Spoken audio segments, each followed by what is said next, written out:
jenis kasus yang terjadi di sektor pertambangan, khususnya tahun 2020 per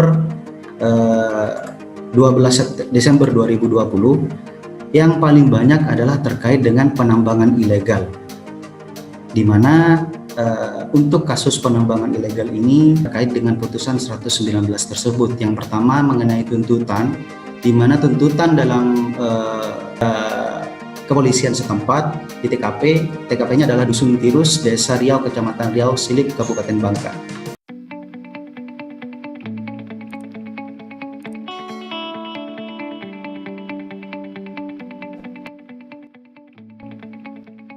Pak Nasir, mungkin Pak Nasir bisa memberikan sedikit tanggapan terkait apa yang disampaikan oleh Mas Firdan. Baik, terima kasih Bu. Biasanya. Terima kasih Bu. Ya, silakan Pak. Mengikuti kegiatan sore hari ini, ada studi kasus. Kami juga dulu pernah dipanggil dalam studi kasusnya penambangan tanpa izin atau illegal mining. Kebetulan saya juga bekerja di Dinas Pertambangan dulunya, sehingga ketika ada illegal mining kami dipanggil sebagai saksi ahli. Nah, itu juga yang sering kita sampaikan, bahwa ketika kami diperiksa memang selalu acuannya ke pasal 158 terkait dengan kegiatan penambangan tanpa izin. Nah, kami juga tidak pernah sampai di sidang, Bu. Kami hanya sampai di BAP, kami tidak pernah diajak di sidang terdakwa, sehingga kami tidak mengetahui secara pasti poin-poin tuntutan, sehingga putusan yang dijatuhkan memang sangat jauh dari aturan yang ada di pasal 158. Nah, terkait dengan kerusakan lingkungan yang menjadi pertimbangan maupun ada korban meninggal, selain itu memang secara kerugian negara sangat besar, Bu. Nah, kalau kita lihat di proses perizinan, selain membayar land rent, terus kemudian produksi, semua itu yang tidak ada ketika terjadi penambangan secara ilegal. Kemudian dari sisi ketenaga kerjaan juga banyak yang tidak tercover. Nah, kalau saya melihat di sini, yang saya ingin tanyakan Pak, terkait dengan acuan atau dasar tuntutan dari jaksa penuntut umum, Pak. Kira-kira mungkin bisa disampaikan sehingga tuntutannya bisa sampai 2 bulan dan 500 juta, sedangkan di pasal tersebut tuntutannya 10 tahun dan 10 miliar, Pak. Mungkin itu saja, Pak. Terima kasih. Baik. Terima kasih banyak Pak Nasir. Saja kepada Mas Firdan, saya persilakan untuk menjawab. Baik, terima kasih Pak Nasir atas pertanyaannya. Menarik sekali memang putusan ini, bahkan dari hasil pemetaan kasus hukum kami, penambangan ilegal merupakan tindak pidana yang paling banyak terjadi di Indonesia selama tahun 2020. Dan salah satunya adalah kita ambil contoh yang ini, putusan 119 ini, karena memang putusannya ultra petita. Jarang sekali dalam kasus tambangan hakim memutuskan ultra petita, dalam artian hakim memutus di atas tuntutan jaksa penuntut umum. Namun menariknya dalam juga tuntutan jaksa penuntut umum tersebut tidak memperhatikan beberapa hal. Salah satunya adalah terkait dengan kerusakan lingkungan, kemudian dengan yang saya sebutkan juga tadi terkait dengan hak asasi manusia mengenai hidup nyaman, sehat, dan lain semacamnya. Dan yang ketiga, ini sebenarnya yang paling urgent adalah hilangnya nyawa seseorang akibat adanya pertambangan tersebut. Nah, karena ini adalah pertambangan tanpa izin, seharusnya jaksa penuntut umum lebih peka terhadap hal-hal yang memberatkan hukuman kepada terdakwa dalam hal ini, dalam putusan ini, dan juga vonis yang disampaikan atau ditetapkan dalam pengadilan tersebut juga masih jauh dari dakwaan yang seharusnya, seperti yang diuraikan dalam pasal 158 tersebut. Nah, dasar dari tuntutan jaksa tersebut seharusnya berdasar kepada itu, Pak. Dalam artian berdasar kepada seharusnya lebih peka terhadap lingkungan hidup dan juga korban jiwa yang ada di sana. Seharusnya tuntutan dan dakwaan, tuntutan dan juga putusannya lebih tinggi daripada 2 bulan ataupun 3 pertimbangannya adalah karena adanya korban jiwa. Namun hakim dalam memutus perkara ada 3. Yang pertama dengan fakta yang terjadi di persidangan, terkait juga dengan saksi, dan kemudian juga terkait dengan keyakinan hakim itu sendiri. Sehingga dalam penetapan perkara, dalam penetapan dengan apa yang ada diisi dari undang-undang tersebut, dalam hal ini adalah pasal 158 Undang-Undang 4 tahun 2009. Itu saja mungkin saudari moderator yang bisa saya sampaikan. Baik, terima kasih Mas Firdan. Mungkin saya ingin ini ya sedikit jelas atau mempertegas sedikit saja terkait acuan atau dasar dari jaksa penuntut umum buat tuntutan sendiri itu seperti apa ya Mas Firdan? Sebagaimana saya sebutkan tadi bahwa dasar daripada tuntutan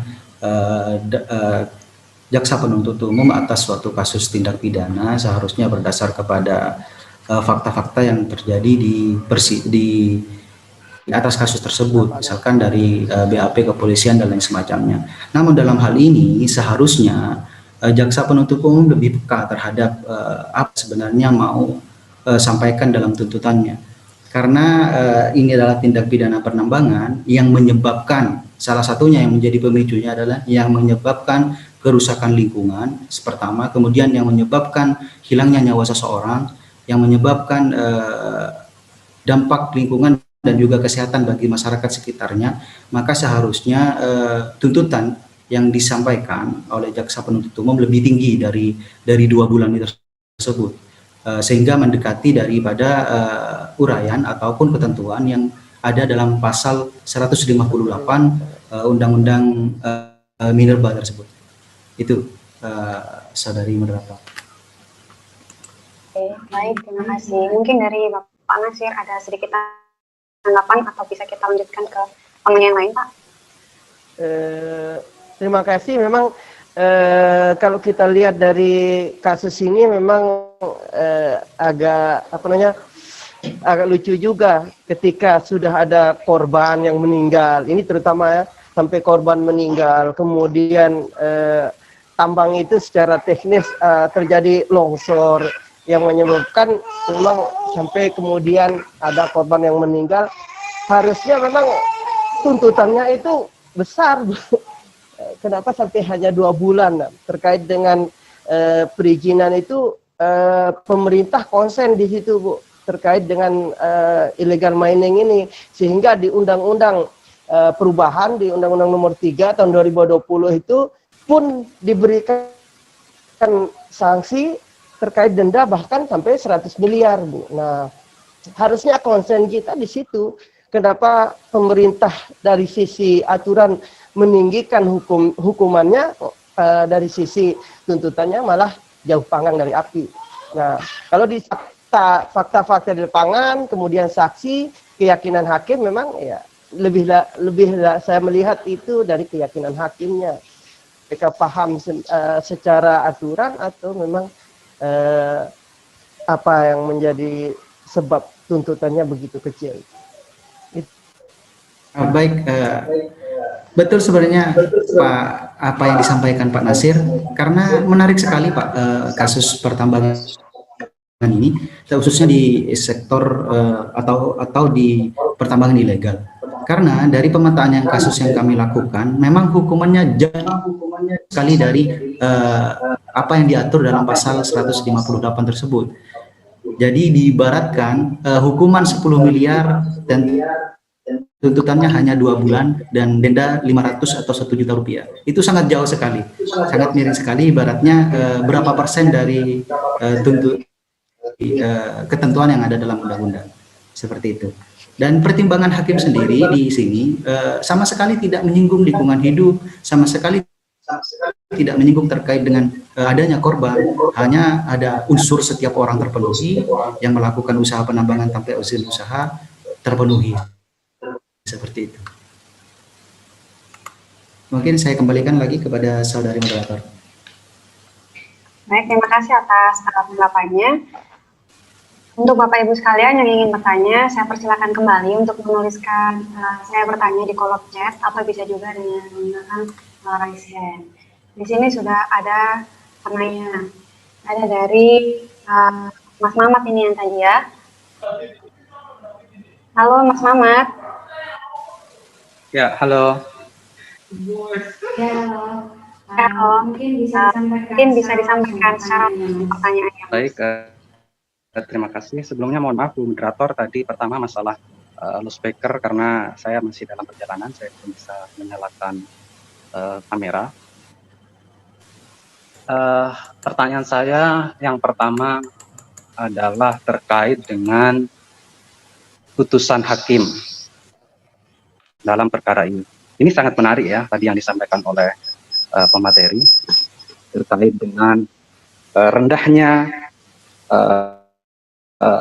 tuntutan maupun vonis hakim dalam perkara ini. Pertanyaan saya adalah, apakah di dalam perkara tersebut, tadi kan disampaikan di awal bahwa salah satu politik hukum kenapa pasal 158 itu ancamannya sampai 10 tahun dan 10 miliar dendanya, bahkan di undang-undang yang perubahan itu menjadi 100 miliar adalah karena tindak pidana penambangan ilegal terkait dengan lingkungan hidup, kelestarian lingkungan hidup, dan juga hak asasi manusia untuk hidup sehat, layak, dan terbebas dari segala bentuk pencemaran. Nah, pertanyaan saya adalah, apakah isu mengenai kelestarian lingkungan hidup, terus hak hidup dengan layak itu disinggung atau dieksplor lebih dalam oleh hakim di dalam pertimbangannya? Itu yang pertama. Terus yang kedua, dalam perkara tersebut tadi disampaikan bahwa tuntutan jaksa itu 2 bulan, kemudian diputus ultra petita oleh hakim. Dalam hal ini putusannya melebihi daripada tuntutan jaksa, yaitu 3 bulan. Nah, bagaimana pendapat dari Bapak Wirdan? Karena hakim sudah memutus ultra petita, apakah itu sudah ideal atau bagaimana gitu sebaiknya di dalam perkara tersebut? Karena tadi disampaikan bahwa perkara ini sangat ringan tuntutannya dan putusannya. Terus yang ketiga, bagaimana menurut Pak Wirdan ke depannya ini? Ini sudah ada banyak perkara pertambangan ilegal, ternyata putusannya tuntutan dan putusannya itu jauh daripada ancaman hidup. Nah, bagaimana nextnya ke depan? Apakah perlu misalkan diatur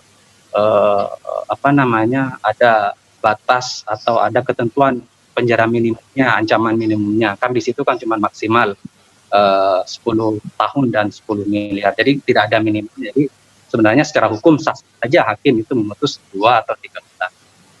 Itu sih pertanyaan saya. Terima kasih Ibu Moderator atas kesempatannya.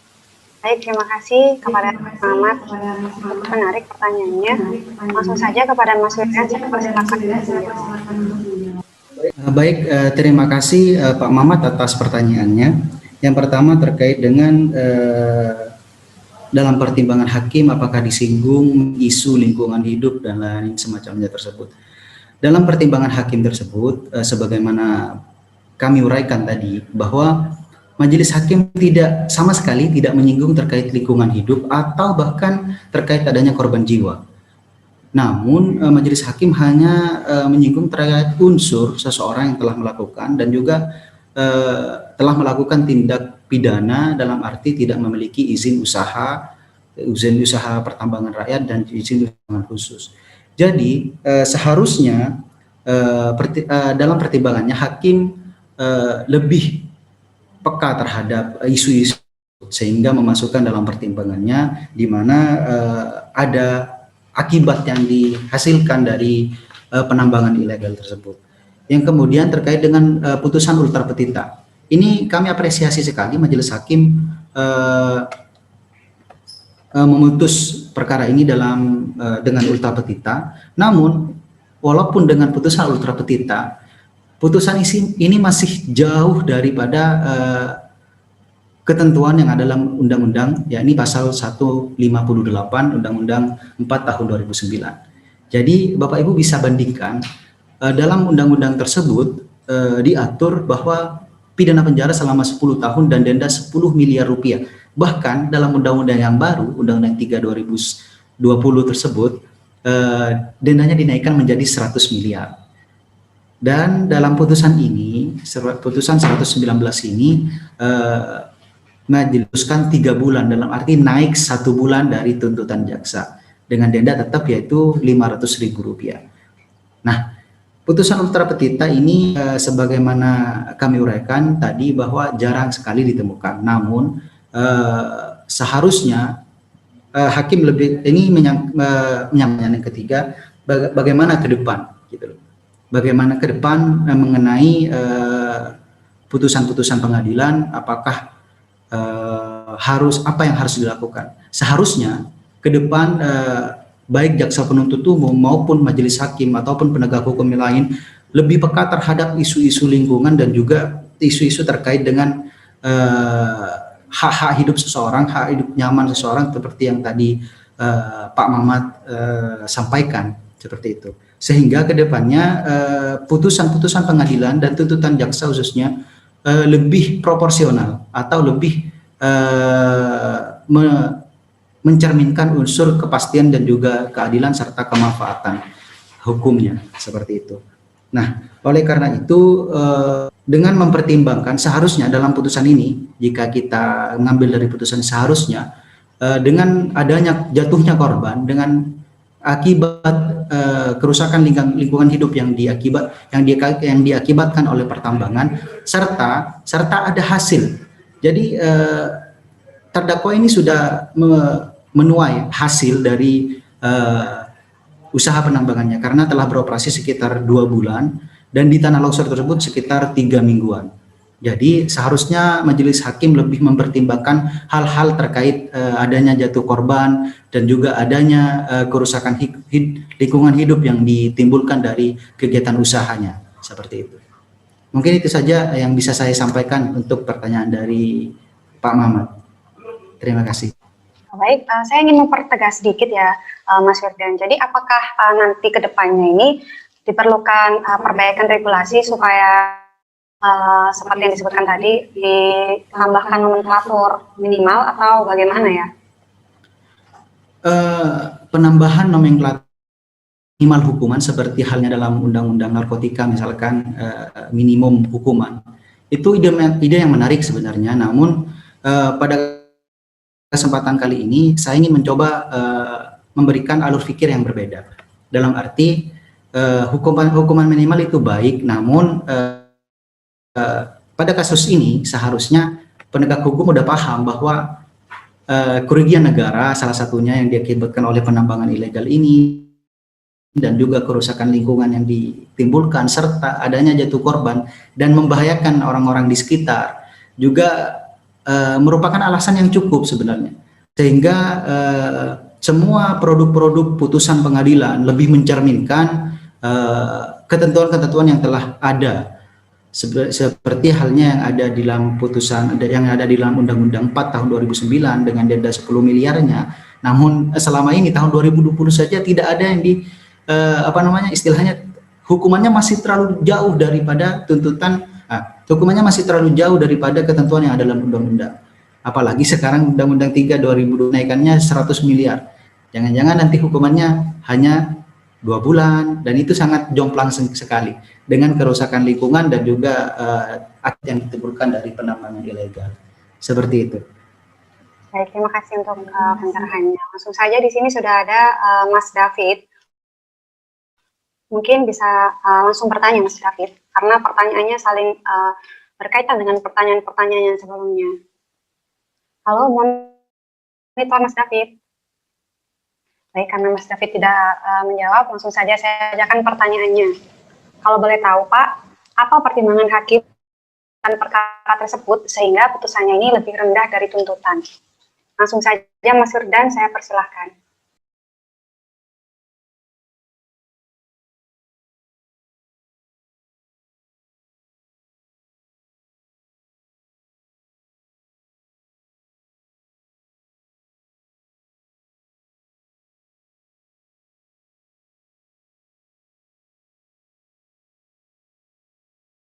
Mohon maaf, Firdan, suaranya bisa di-unmute dulu. Oh baik, mohon maaf barusan ke-unmute. Sebenarnya Pak David ini saya luruskan bahwa tuntutan dan putusan yang disampaikan oleh majelis hakim dalam kasus ini sebenarnya udah lebih tinggi daripada tuntutan. Jadi bukan lebih rendah tapi lebih tinggi, karena saya sudah menyampaikan tadi terkait ultra petita daripada putusan ini. Ultra petita tersebut tuntutan jaksa 2 tahun Rp500.000 dan putusan hakim 2 bulan maksud saya tadi, dan putusan hakim 3 bulan serta denda Rp500.000. Ini tuh yang perlu kita apresiasi karena majelis hakim telah memutuskan perkara ini lebih daripada tuntutan jaksa, dan itu sangat jarang sekali terjadi di penambangan ilegal, tindak pidana penambangan ilegal, sehingga kedepannya seharusnya majelis hakim lebih peka lagi dengan memasukkan dalam pertimbangannya terkait dengan isu-isu kerusakan lingkungan hidup yang diakibatkan dari penambangan tersebut atau kasus tersebut, serta kemungkinan adanya korban, dan juga kelestarian lingkungan serta dampak-dampak yang ditimbulkan terhadap masyarakat sekitar. Dan apa alasannya? Alasan hakim memutus perkara tersebut dengan begitu rendah, lagi-lagi yang seperti saya sampaikan tadi, bahwa sebenarnya hakim memutus dengan suatu perkara berdasarkan atas fakta-fakta yang terjadi di persidangan, saksi, dan juga keyakinan hakim. Jadi mungkin hakim berkeyakinan dalam putusan ini sudah cukup memberikan hukuman 3 bulan, walaupun dalam faktanya penambangan yang dilakukan oleh terdakwa tersebut telah mengakibatkan seseorang meninggal dunia dan juga menyebabkan tanah longsor yang sebagaimana kita ketahui bahwa tanah longsor tersebut mengakibatkan kerusakan lingkungan di sekitarnya. Seperti itu. Terima kasih atas jawabannya. Langsung kita ke penanya selanjutnya, ada dari Mas Novaldi. Halo Mas Novaldi. Ya. Halo, ya. Suaranya menggema, Mas. Ya, apa sudah terdengar sudah suara? Ya, terima kasih. Mas Novaldi, silahkan. Ya, terima kasih sebelumnya moderator atas kesempatan yang diberikan. Izin bertanya pada Pak Pemateri, Pak dan Saifullah, dari pemaparan materi yang disampaikan ini kiranya banyak memberikan kita gambaran terkait dengan penegakan hukum di sektor pertambangan mineral dan batu bara. Ini tidak terlepas dari kajian yang dilakukan oleh teman-teman PUSEP, ya. Ini satu catatan baik prestasi bagaimana PUSEP bisa memotret peristiwa-peristiwa hukum yang terjadi di sektor pertambangan. Namun ternyata dari kajian tersebut kita melihat masih jauhnya atau gap penegakan hukum di sektor pertambangan mineral itu masih sangat jauh.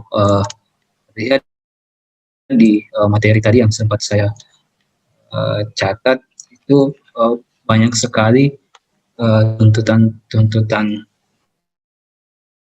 itu yang sangat jauh dari apa yang diatur dalam ketentuan sanksi dalam undang-undang minimal. Padahal kan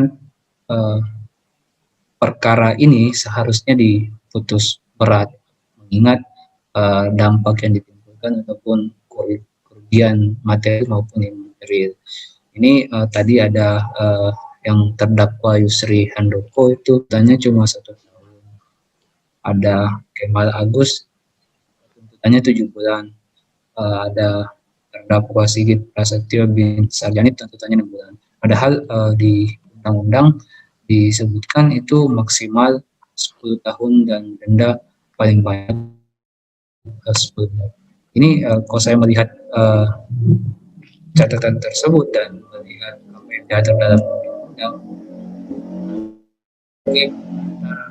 Dasol dan Dasain ini jauh, titik temunya masih sangat jauh. Nah,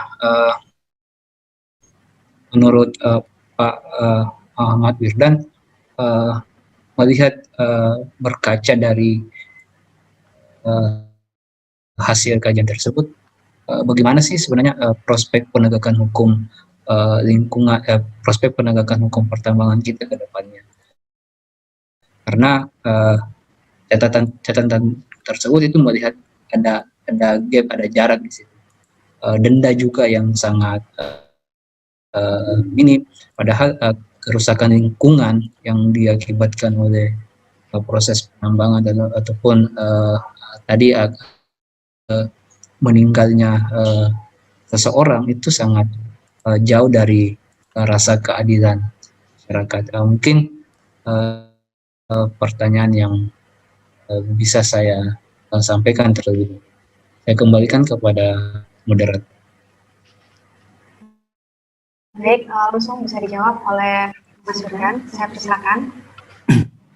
Baik, terima kasih Bapak Novali atas pertanyaannya. Sebenarnya menjadi ironi yang berkepanjangan sebenarnya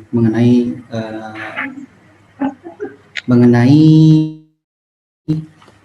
kasus-kasus pertambangan, khususnya putusan-putusan pengadilan terkait dengan tindak pidana penambangan ilegal ini. Karena dari hasil data penelusuran kami yang telah kami sampaikan beberapa waktu yang lalu dalam pemetaan kasus hukum, bahwa ditemukan sekitar 179 putusan mengenai pidana pidana pertambangan ilegal.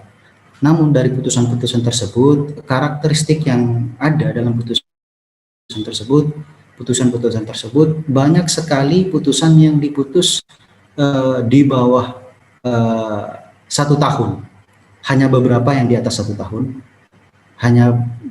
dan banyak sekali putusan-putusan yang di bawah satu tahun. Ini menggambarkan bahwa permasalahan penegakan hukum kita terkait dengan tindak pidana penambangan ilegal ini perlu menjadi pembahasan khusus bagi kita semua, perlu menjadi perhatian khusus bagi kita semua, sehingga kedepannya kita masih bisa mengawal, kita masih bisa mengkaji bersama terkait dengan putusan-putusan pengadilan terkait dengan tindak pidana pertambangan ilegal ini. Karena sebagaimana saudara penanya tadi sebutkan, tuntutannya di sini adalah 10 tahun dan paling banyak denda sebanyak 10 miliar, dan itu dalam undang-undang yang baru naik menjadi 100 miliar misalkan. Namun pada faktanya keadaan dalam penelusuran kami, pemetaan kasus hukum kami, dari 179 putusan tersebut, kalau boleh saya analogikan, sekitar 70% dari 179 itu diputus di bawah 1 tahun. Nah, ini memang menjadi problem bagi kita semua, karena sebagaimana kami uraikan tadi, bahwa dampak kerusakan yang diakibatkan oleh tambang ilegal dan juga kerugian negara yang ditimbulkan, dan juga potensi-potensi membahayakan dari lahan-lahan bekas galian tambang ilegal tersebut juga seharusnya nanti menjadi perhatian atau pertimbangan khusus bagi hakim dalam memutus suatu perkara di sektor energi dan pertambangan, khususnya di tindak pidana pertambangan ilegal. Seperti itu. Saya kembalikan kepada saudara. Jadi untuk proses penegakan hukum pertambangan ke depannya sendiri bagaimana ya Mas Yur? Prospeknya ke depan mungkin yang perlu ditingkatkan oleh penegak hukum, khususnya dalam hal ini jaksa penuntut umum dan juga majelis hakim di pengadilan yang memutus suatu perkara adalah mengenai dampak yang ditimbulkan dari suatu kasus. Misalkan dalam putusan ini, sebagaimana kami uraikan, bahwa dampak salah satunya yang memberatkan adalah terjadinya kerusakan lahan dan juga membahayakan dan mengakibatkan adanya korban. Yang perlu saya tegaskan adalah kenapa pasal 158 Undang-Undang Minerba ini tuntutan atau dakwaannya begitu tinggi dan dendanya begitu besar, karena menyangkut dua hal. Yang pertama adalah kelestarian lingkungan hidup dan juga yang kedua terkait hak untuk hidup baik, sehat dan juga terhindar dari berbagai macam pencemaran seperti itu. Dua alasan ini yang menyebabkan pasal 158 ini tuntutan dalam ketentuannya 10 tahun dan juga 10 miliar. Sehingga diharapkan tidak politik hukum daripada pasal 158 ini adalah terkait dengan dua hal tersebut, yaitu dengan kelestarian lingkungan hidup dan juga hak untuk hidup sehat dan terhindar dari berbagai macam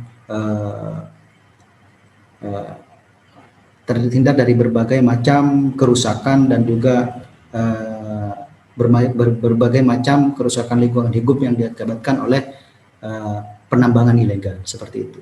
Jadi prospek ke depan seharusnya majelis hakim lebih mempertimbangkan dua hal tersebut, karena pasal 158 itu menyangkut dua hal tersebut. Itu menurut saya. Terima kasih. Baik, ini selanjutnya ada pertanyaan dari Mas atau Bapak Koko Hernando ya, yang mungkin bisa saya bacakan karena beliau tidak bisa menyalakan mikrofonnya. Oh, mohon maaf, Muhammad Ilyansah.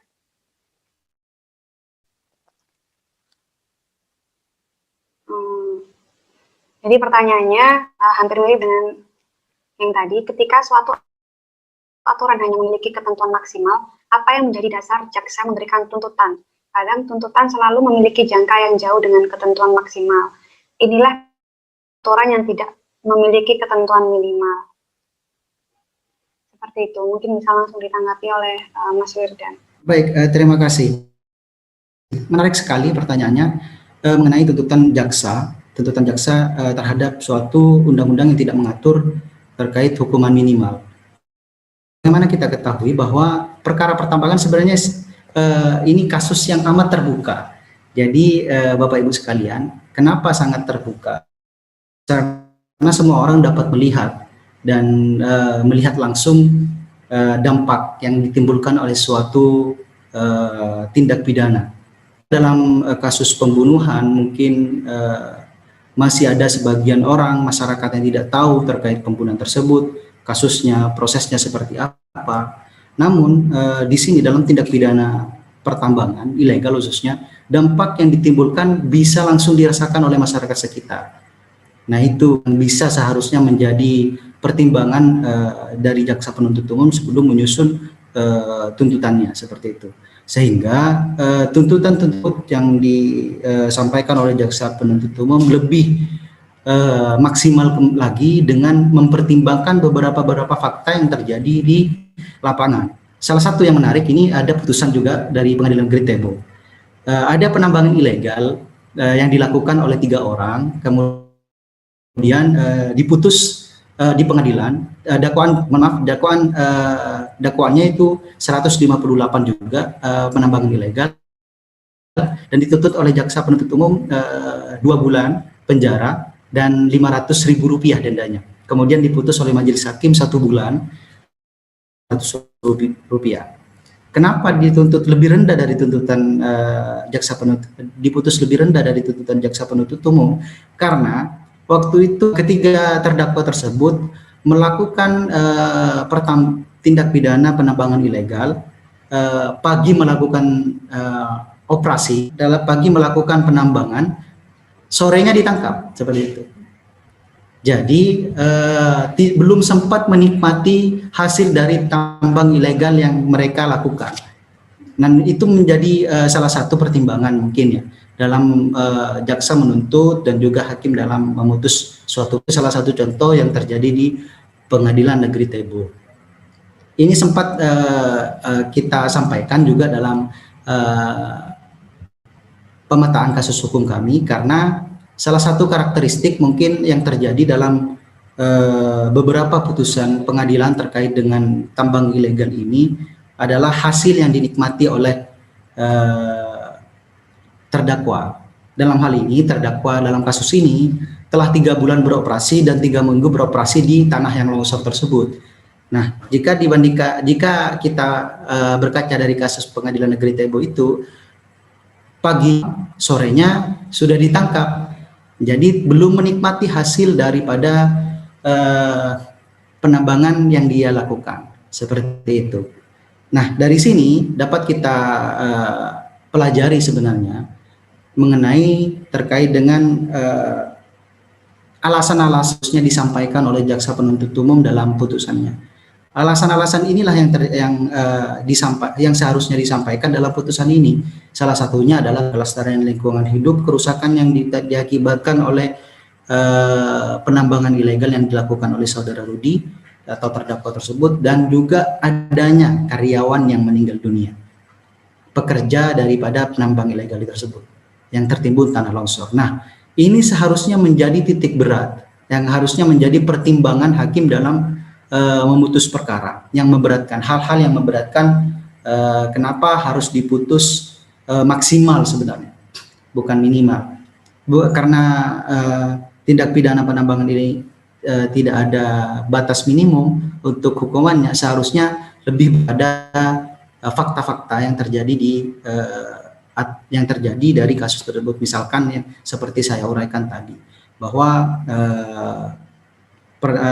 penambang ataupun terdakwa telah menikmati hasil daripada apa yang ditambang, kemudian adanya kerusakan-kerusakan lingkungannya, salah satunya terjadi longsor, bahkan adanya korban jiwa yang diakibatkan oleh kerusakan lingkungan tersebut, atau kerusakan yang diakibatkan adanya penambangan ilegal tersebut. Itu menjadi titik tekan dalam memutus dan juga memutus perkara suatu penambangan ilegal dalam kasus ini, khususnya yang fokus kepada kasus atau putusan pengadilan nomor 119 di Pengadilan Negeri Sungai Liat ini. Itu saudari moderator yang bisa saya sampaikan. Nah, baik, Mas Firdan, ini ada pertanyaan dari Mas Koko Hernando. Sebenarnya ini hampir sama, namun sedikit berbeda. Langsung saja saya persilakan kepada Mas Koko untuk menanyakan secara langsung. Halo monitor, Mas Koko. Baik, karena tidak menjawab, langsung saja saya bacakan. Izin bertanya, apakah JPQ tidak memiliki pertimbangan dalam menentukan tuntutan, sehingga tuntutan yang dilakukan oleh JPU dirasa terlalu ringan untuk terdakwa, atau mungkin tuntutan tersebut sudah cukup untuk penambang yang tidak memiliki izin, bahkan tidak menentukan. Makan Mas Firdan. Baik, terima kasih Pak Koko pertanyaannya. Sebenarnya ini agak terkait ya dengan pertanyaan sebelumnya, di mana terkait dengan besar dan tinggi rendahnya suatu tuntutan. Nah, tinggi dan rendahnya suatu tuntutan tersebut telah kami sampaikan sebelumnya, bahwa jika berkaca dari banyaknya kasus penambangan ilegal, yaitu sekitar 179 kasus yang kami temukan dari hasil pemetaan kasus hukum kami. Yang terjadi memang banyak, sebagian dari mereka belum menikmati hasil daripada penambangannya. Namun sebagian lagi sebenarnya jaksa penuntut umum kurang peka ataupun kurang memperhatikan terkait dampak-dampak yang ditimbulkan dari penambangan ilegal tersebut. Dan hal itu juga tidak dimasukkan dalam pertimbangan hakim. Pertimbangan hakim yang sering keluar adalah seseorang telah memenuhi unsur daripada tindak pidana. Misalkan seseorang, ya ada orang, baik perorangan maupun badan hukum, dan kemudian adanya penambangan ilegal, seperti itu.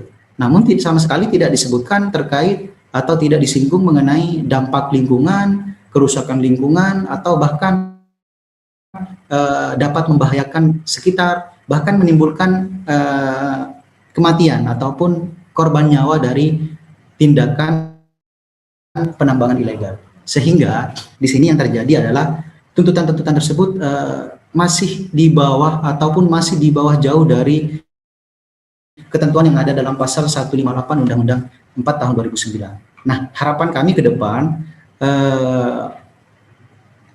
karena ilegal ini setiap tahun semakin banyak ataupun kasusnya masih tinggi di Indonesia, dan kembali saya selama tahun 2020 saja 179 itu per 12 Desember 2020. Bisa saja lebih banyak lagi dengan tersisa sekitar 3 sampai 2 mingguan masa sidang waktu sebelum tahun ditutup.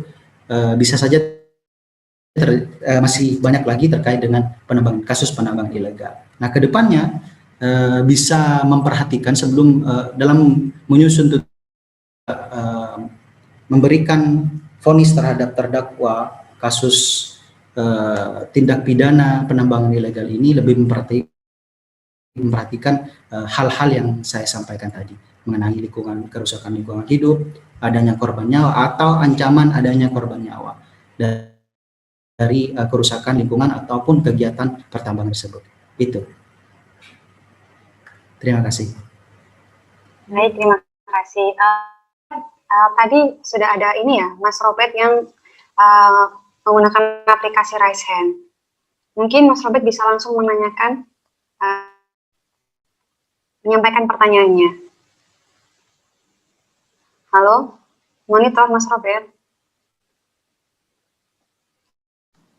Baik, karena tidak ada tanggapan, ini ada lagi sedikit tanggapan dari Bapak Muhammad Ilian Syah yang tadi bertanya.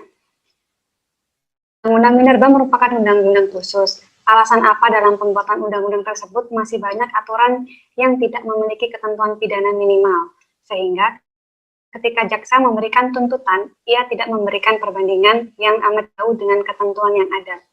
Mungkin bisa langsung ditanggapi oleh Mas Wirdan. Baik, terima kasih. Menarik sekali sebenarnya melihat ketentuan-ketentuan dalam undang-undang kita, dalam undang-undang khususnya dalam undang-undang 4 tahun 2009 dan sekarang berubah menjadi undang-undang 3 tahun 2020, masih tidak ada ketentuan minimum untuk tindak pidana yang dilakukan di sektor pertambangan. Namun saya rasa itu prospek ke depan yang akan yang bisa dilakukan oleh pemerintah kita dalam, sehingga tidak memandang hanya sektor pertambangan ini hanya seputar bisnis semata, namun juga menyangkut tentang keberlanjutan hidup kita, karena dengan semakin banyaknya lahan-lahan yang digunakan sebagai lahan tambang khususnya makin menimbulkan banyak kerusakan alam.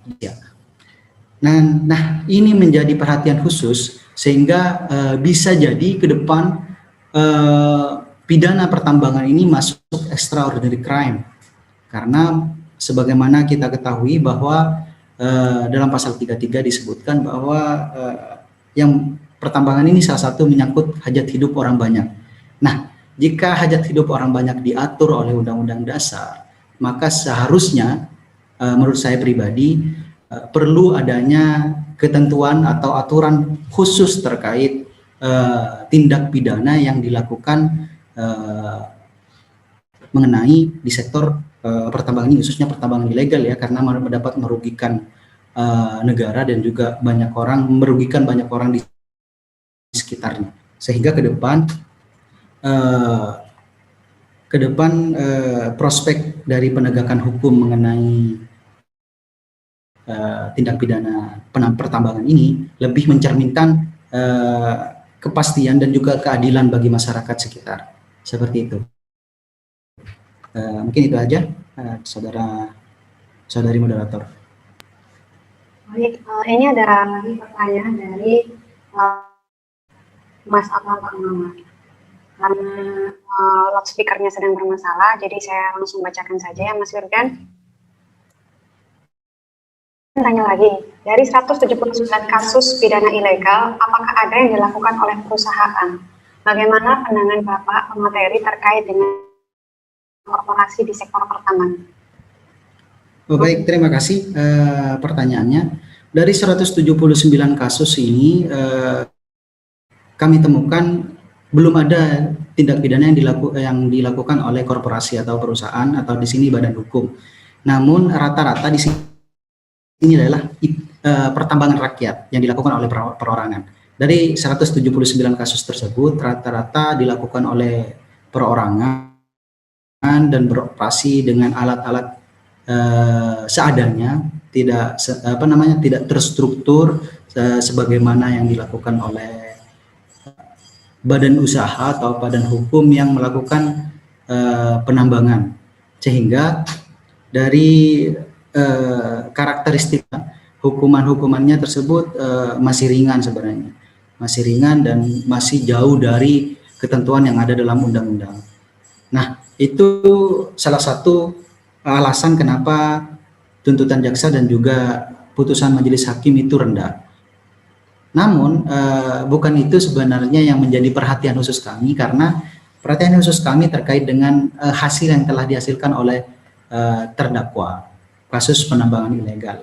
Nah, banyak ditemukan dalam 179 kasus itu sebagian besar sudah menikmati hasil dari penambangannya, karena sekitar sudah lebih dari 3 bulan dan juga telah dilakukan berkali-kali, bahkan sudah ada yang ditangkap polisi atau diperiksa oleh pihak kepolisian sebanyak 2 kali, dan ini kesekian kalinya masih belum mengurus izin usaha seperti itu. Nah, ini menjadi ironis sekali karena pertambangan itu sendiri seharusnya menjadi lahan bagi negara untuk mensejahterakan masyarakatnya. Semoga ke depan nanti tata kelola pertambangan kita di sektor perizinan dan sosialisasi masif juga ke masyarakat mengenai dampak-dampak yang diakibatkan oleh pertambangan ilegal. Dan salah satunya adalah kehilangan nyawa seperti yang ada dalam kasus ini, dan juga terjadinya longsor karena tidak ada rencana penambangan yang jelas, sehingga dapat mengakibatkan kerusakan lingkungan hidup yang dapat menyebabkan salah satunya adalah kehilangan nyawa atau adanya korban jiwa dari kegiatan pertambangan tersebut. Itu saja, saudari moderator. Baik, menarik sekali yang Mas Wirdan ini. Saya lihat dari tadi ada Bapak Baihaqi yang sudah menyalakan kameranya. Halo, selamat sore Bapak Baihaqi. Selamat sore, Mbak. Iya, mungkin Bapak ada tanggapan atau ada yang ingin disampaikan terkait diskusi kita pada sore hari ini, Pak? Sebenarnya baru gabung, Mbak. Baru gabung. Nyimak dulu ini. Oh, gitu. Baik. Terima kasih, Pak. Siap. Langsung saja, tadi ada Mas Robert yang sudah halo, Mas Robert.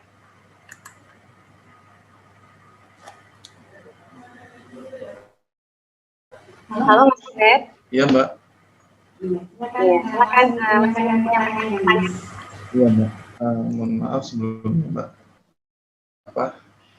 Di sini saya mau nanya ini, apakah boleh ultra petita di dalam hukum pidana? Sejauh apa? Nah, apakah hanya sebatas hukuman yang boleh diperberat dari tuntutan jaksa, atau boleh hakim menghukum berdasarkan pasal yang tidak masuk tuntutan jaksa, yang mana jaksa sendiri menyatakan itu tidak terbukti? Jadi seperti itu Pak, pertanyaan saya mungkin cukup satu. Terima kasih. Nah. Baik, terima kasih untuk pertanyaannya Mas Robert. Langsung saja Mas Firdan, saya persilakan untuk Baik, terima kasih atas pertanyaannya Pak Robert mengenai putusan ultra petita. Nah, putusan ultra petita itu sendirinya merupakan kalau bisa dikatakan adalah hak prerogatif dari hakim itu sendiri dengan pertimbangan dan fakta-fakta yang terjadi di persidangan. Nah, dari tuntutan jaksa pada kasus ini adalah 2 bulan penjara dan denda Rp500.000. Namun pada putusannya hakim memutus 3 bulan penjara dan denda Rp500. Nah, di sini adalah putusan tersebut dikategorikan sebagai putusan ultra petita karena putusan hakim lebih tinggi daripada tuntutan dari jaksa penuntut umum. Apakah boleh? Boleh. Apakah sah? Sah saja karena hakim berpandangan pada putusannya bahwa dari fakta-fakta yang terjadi di persidangan, dari saksi-saksi yang dihadirkan, dan juga dari pertimbangan hakim itu sendiri, keyakinan hakim itu sendiri, bahwa putusan selama 3 bulan, memutus penjara selama 3 bulan merupakan hal yang perlu untuk disampaikan atau dibebankan kepada terdakwa. Sehingga putusan ultra petita di sini menjadi hal yang sangat jarang terjadi. Sangat jarang terjadi karena dari hasil penelusuran kami 179 putusan hanya 3 kasus yang putusannya ultra petita. Nah, dari 3 itu sendiri, kasus ini adalah tuntutan dan juga vonisnya paling rendah. Dan itu menjadi pertanyaan besar karena kasus ini menimbulkan kerusakan lingkungan hidup yang cukup parah, terjadinya longsor dan juga adanya korban jiwa. Ini menjadi menarik karena sebagaimana kita ketahui bahwa penambangan ilegal menyebabkan kerusakan lingkungan hidup dengan terjadinya longsor, adanya korban jiwa dan diputus 3 bulan penjara dan denda Rp500. Secara akal sehat, kalau kita berbicara di luar hukum, secara akal sehat hukuman ini masih kami anggap terlalu rendah, terlalu minim. Karena dari ketentuan pasal 158 tersebut mengatur terkait pidana penjara selama 10 tahun dan denda 10 miliar rupiah. Seperti itu. Sehingga sangat jomplang sekali. Walaupun putusan hakim ultra petita, namun putusan hakim tersebut yang 3 bulan dengan kondisi atau fakta yang terjadi dengan adanya longsor dan juga dengan adanya korban jiwa masih jauh dari ketentuan yang ada dalam undang-undang, masih minim sekali dari putusan ini. Itu mungkin tanggapan dari saya atas pertanyaan Mas Robert. Terima kasih. Saya kembalikan lagi kepada saudara. Jadi Mas Firdan, apakah batasannya ultra petita itu hanya sebatas melebihi tuntutan dari jaksa penuntut umum, ataukah bisa juga hakim ini memutuskan perkara yang tidak dituntut oleh jaksa penuntut umum? Apakah batasannya hanya soal melebihi tuntutan, atau hakim bisa juga menuntut yang sesuatu yang tidak dituntutkan oleh jaksa penuntut umum? Baik, jaksa penuntut umum menetapkan tuntutannya atau menyusun tuntutannya adalah terkait tindakan yang dilakukan oleh seseorang, apakah masuk kategori tindak pidana tersebut. Kalau dicontohkan dalam kasus ini, kategorinya adalah yang pertama seseorang, yang kedua melakukan tindakan penambangan ilegal. Nah, kedua itu adalah salah satu unsur daripada tindak pidana yang diatur dalam pasal 158 tersebut. Nah, dalam pertimbangannya hakim juga menjelaskan dengan tuntutan jaksa penuntut umum mengenai tindakan terdakwa atas penambangan ilegal. Jadi pertama menentukan pasal yang dituntutkan terhadap pelaku kejahatan atau pelaku tindak pidana itu adalah terkait dengan tindakan pidana yang dilakukan oleh seseorang. Misalkan saya contoh, banyak dalam putusan-putusan yang telah kami sampaikan atau putusan-putusan tindak pidana penambangan ini dilakukan dengan bukan dengan dakwaan tunggal, dengan salah satunya adalah pasal 158 junto pasal 55 KUHP misalkan, turut serta melakukan tindak pidana. Nah, ini bisa saja terjadi karena dilakukan secara bersama-sama dan sehingga jaksa penuntut umum menuntut hal tersebut, masukkan pasal tersebut. Namun, apakah boleh hakim menetapkan atau memutus perkara yang yang tidak dituntut dalam hal tersebut? Memutus perkara yang tidak dituntut, apakah berpindah ataupun di luar konteks daripada tuntutan pasal tersebut? Namun apabila hakim dengan keyakinannya beranggapan bahwa pasal ini berkaitan ataupun tindak pidana lain berkaitan dengan tindak pidana yang dituntutkan oleh jaksa, bisa saja hakim memutus perkara dengan memasukkan tindak pidana lain yang sebenarnya jaksa tidak tuntutkan, namun masih berkaitan dengan logika hukum yang terjadi serta fakta-fakta yang ditemukan oleh majelis hakim.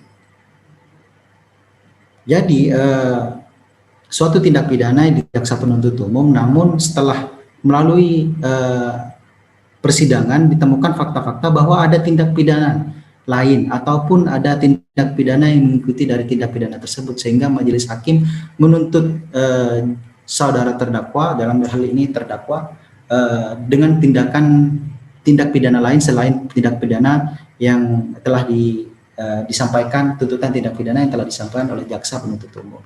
Seperti itu penyampaian saya. Baik, menarik sekali yang disampaikan oleh Bapak moderator ini.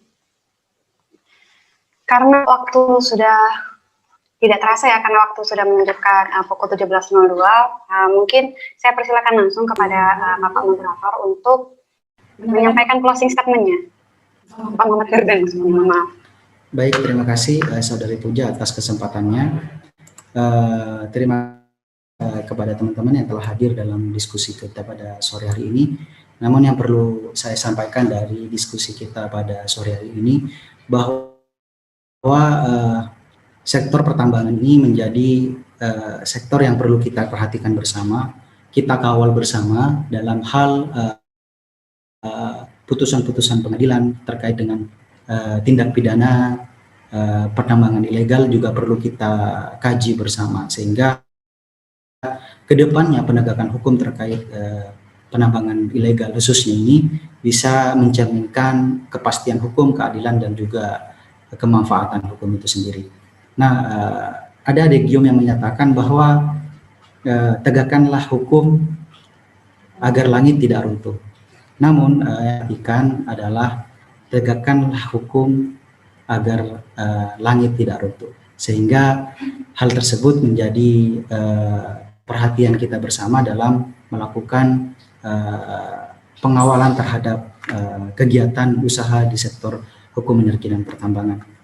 Ada kata-kata menarik dalam bahasa Jawa, dhaharul fasad fil barri wal bahri bima kasabat aydin nas liyudhiqahum ba'dalladzi amilu la'allahum yarji'un. Jika diartikan seperti ini, telah nampak kerusakan di darat dan di laut disebabkan karena perbuatan tangan manusia, supaya Allah merasakan kepada mereka sebagian dari akibat perbuatan mereka agar mereka kembali jalan yang benar.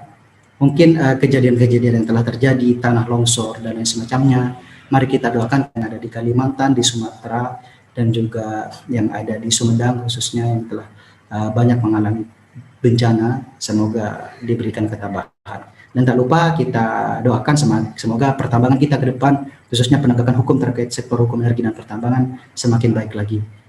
Demikian, apabila ada kata yang kurang berkenan, ada kata-kata yang salah, mohon maaf yang sebesar-besarnya. Adanallahu wa iyyakum ajmain. Assalamualaikum warahmatullahi wabarakatuh. Saya kembalikan kepada moderator. Waalaikumsalam warahmatullahi wabarakatuh. Menarik sekali closing statement-nya dari Mas Firdan ini. Saya informasikan kepada Bapak, Ibu, dan rekan-rekan sekalian bahwa PUSHEP pada hari Jumat besok akan mengadakan diskusi kembali dengan tema prospek pertambangan mineral dan penguatan peran BUMN atau subholding BUMN pasca Undang-Undang 3 tahun 2020 tentang perubahan Undang-Undang Minerba.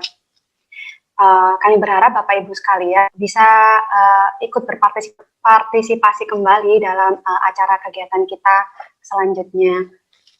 Saya mengucapkan terima kasih Bapak, Ibu, dan rekan-rekan sekalian karena sudah mengikuti diskusi kita pada hari ini, dan juga memohon maaf yang sebesar-besarnya kalau ada sesuatu yang kurang berkenan di hati Bapak, Ibu, dan rekan-rekan sekalian, khususnya terkait permasalahan teknis yang tadi. Akhir kata, saya tutup diskusi ini dan saya pamit undur diri. Wassalamualaikum warahmatullahi wabarakatuh.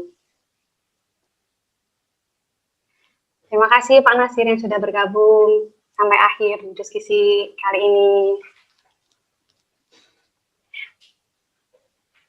Terima kasih juga untuk Mas Baihaki yang sudah mengikuti diskusi ini, dan Bapak Ibu rekan sekalian. Saya pamit undur diri dulu. Nanti kita berjumpa lagi di diskusi selanjutnya. Bu. Ya. Insyaallah, insyaallah. Baik. Insyaallah. Ya, assalamualaikum warahmatullahi wabarakatuh. Saya pamit izin lift dulu semuanya. Assalamualaikum. Waalaikumsalam.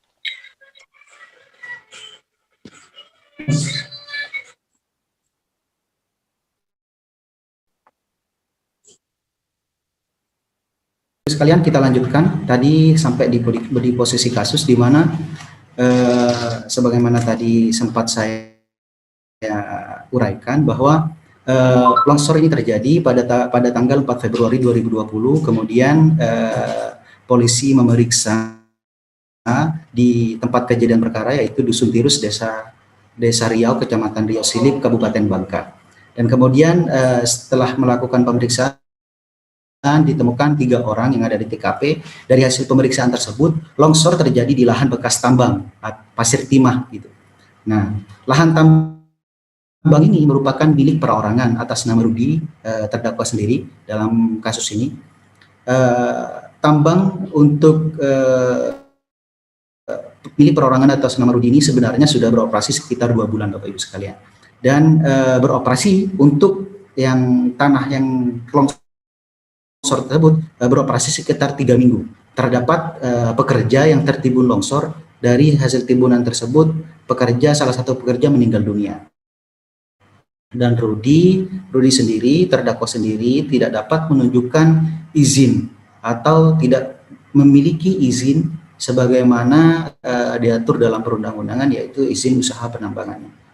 Bapak Ibu sekalian, tindakan Rudi tersebut didakwa pasal 158 Undang-Undang 4 tahun 2009. Pada kasus ini masih menggunakan rezim Undang-Undang 4 tahun 2009 tentang pertambangan. Baik Bapak Ibu sekalian, adapun isi pasal tersebut, setiap orang yang melakukan usaha penambangan tanpa IUP, IPR, atau IUPK sebagaimana dimaksud dalam pasal 37, pasal 40 ayat 3, pasal 48, pasal 57 ayat 1, pasal 74 ayat 1 atau ayat 5, dipidana penjara paling lama 10 tahun dan denda paling banyak 10 miliar rupiah. Kenapa dakwaan dalam pasal ini begitu tinggi, yaitu 10 tahun penjara dan juga denda 10 miliar? Karena menyangkut 2 hal Bapak Ibu sekalian. Yang pertama terkait lingkungan hidup, yang kedua terkait dengan hak untuk masyarakat itu hidup sehat dan lain semacamnya.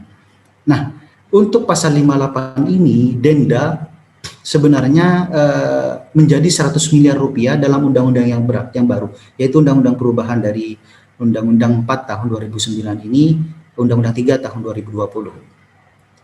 Ada tuntutannya dalam perkara 119 ini, jaksa penuntut umum menyatakan terdakwa secara sah dan meyakinkan bersalah melakukan tindak pidana sebagaimana diatur dalam pasal 158 Undang-Undang Minerba, dan kemudian menjatuhkan pidana penjara kepada terdakwa selama 2 bulan serta denda 500.000 rupiah.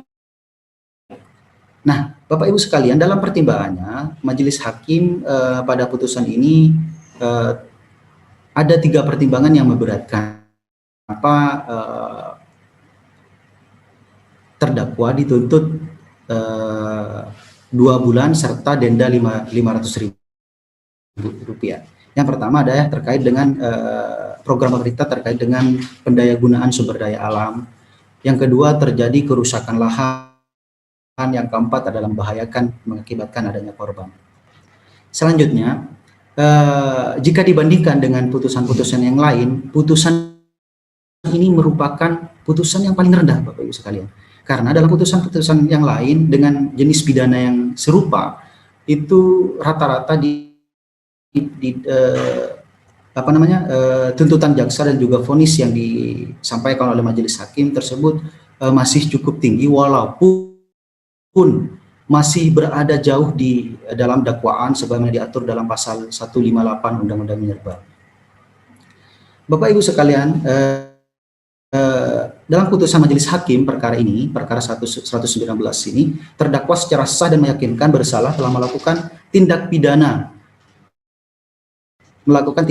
penambangan tanpa izin usaha pertambangan, izin usaha pertambangan rakyat, dan juga izin usaha pertambangan khusus sebagaimana diatur dalam pasal 158 Undang-Undang Minerba.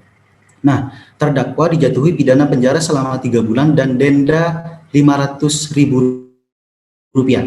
Putusan hakim ini sebenarnya ultra petita, dalam arti putusan lebih tinggi daripada tuntutan jaksa. Nah, karakteristik putusan pertambangan, perkara penambangan ilegal, ancaman pidana penjaranya adalah 10 tahun. Rata-rata terdakwa dari hasil pemetaan hukum yang telah pemetaan kasus hukum yang telah kami lakukan, rata-rata dituntut di bawah 1 tahun. Kemudian terkait dengan ancaman pidananya, sebagaimana telah kami uraikan dari tadi, adalah pidana penjara selama 10 tahun dan paling banyak 10 miliar rupiah. Dan di undang-undang yang baru menjadi 100 miliar rupiah. Dan kemudian terkait dengan tuntutan pidananya, tuntutan pidana barusan sebelumnya telah kami uraikan bahwa terdakwa dipidana penjara selama 2 bulan serta denda 500.000 rupiah. Kemudian diputus oleh majelis hakim pidana penjara selama 3 bulan serta denda 500.000 rupiah. Dalam putusan ini terdapat beberapa keadaan yang terdakwa. Salah satunya adalah yang sebagaimana saya sebutkan tadi adalah terkait program pemerintah mengenai pendayagunaan sumber daya alam. Terus terjadinya kerusakan lahan dan membahayakan dan mengakibatkan adanya korban. Putusan ini juga mewariskan permasalahan-permasalahan dasar hak-hak asasi manusia yang diakui dan sebagai hak-hak konstitusional. Salah satunya adalah terkait dengan hak untuk hidup sehat dan nyaman lain semacamnya. Baik sekalian, dari berbagai macam kasus tersebut sebenarnya catatan hukum kami terdapat 2 hal. Yang pertama mengenai kerusakan lingkungan hidup yang diakibatkan oleh putusan ini, dan kemudian adanya korban yang meninggal dunia. Namun saudara terdakwa tersebut tidak dapat menunjukkan izin usaha yang seharusnya dimiliki oleh orang yang akan melakukan izin usaha penambangan. Namun selain itu, dalam pertimbangannya majelis hakim juga sama sekali tidak menyinggung soal isu lingkungan hidup, potensi kerusakan alam, bahkan kehilangan nyawa yang diakibatkan dari usaha pertambangannya yang belum memiliki izin tersebut. Akhir kata sebenarnya dari amar putusan ini bukan semata memperlihatkan ketidakpekaan hakim terhadap isu lingkungan dan juga isu potensi kerusakan dan pencemaran lingkungan, melainkan pula mewariskan permasalahan dasar-dasar hak asasi manusia yang telah kami sebutkan tadi. Itu saja yang bisa saya sampaikan. Selanjutnya kita akan diskusikan bersama pada forum ini. Saya kembalikan kepada saudari moderator.